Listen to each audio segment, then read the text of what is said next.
Phone tapping విచారణ పేర గుంపు మేస్త్రి గుంటనక్క డ్రామా. ఈ విచారణతో న్యాయం జరుగుతుందన్న నమ్మకం నాకు లేదు. మున్సిపల్ ఎన్నికల్లో బీసీలకు 42% కల్పించకుండా దృష్టి మళ్లించే కుట్ర. ఈ ఎన్నికల్లో మేము పోటీ చేయం. బీసీ ఎస్సీ ఎస్టీ మైనార్టీ మహిళల్లో ఎవరైనా సంప్రదిస్తే మద్దతు ఇస్తాం. సికింద్రాబాద్ జిల్లా కోసం కేసీఆర్ ఉద్యమిస్తామనడం విచిత్రంగా ఉందని చెప్పేసి నిన్న కవితక్క కవిత సంతోష్ కేసీఆర్ వయా సంతోష్ కవితకు నోటీస్ రెడీ. సంతోష్ విచారణకు సిట్ సన్నద్ధం. రాధాకిషన్ రావు వాంగ్మూలంతో పెద్ద ఆయన పేరు, ఆయన ఇంటి నుంచే ఫోన్ నెంబర్లు స్లిప్పులు, శరవేగంగా విచారణ.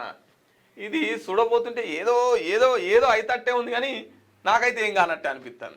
2 సంవత్సరాలు అవుతుంది ఏదేందో ఇవి కోర్టులకు అయితే ఈ అంశాలన్నీ గిట్లే ఉంటాయి. ఇంకా హరీష్ రావును ముట్టుకునే పరిస్థితే లేదు. ఇక పెద్ద ఆయన దగ్గరికి పోతారా? పెద్ద ఆయన ఆల్రెడీ పెద్ద ఆయన అప్పుడు అడిగినప్పుడే ఫోన్ ట్యాపింగ్ చేసిరట కదా అని ఓ ప్రెస్ మీట్లో మాట్లాడినప్పుడు అడిగితే పెద్ద ఆయన ఒకటే మాట చెప్పిండు, మాకు అవసరమానే వ్యవస్థ ఉంటుంది, పోలీసు వ్యవస్థ ఉంటుంది, దానికి సంబంధించిన మంత్రులు ఉంటారు, దానికి హత్తు ఉంటుంది, వాళ్ళకి కావాల్సిన ఇంటెలిజెంట్ రిపోర్ట్ తెప్పించుకుంటాము, వాళ్ళు చేస్తారు, మాకేం సంబంధమే, మాకు అవసరం ఉంటుంది.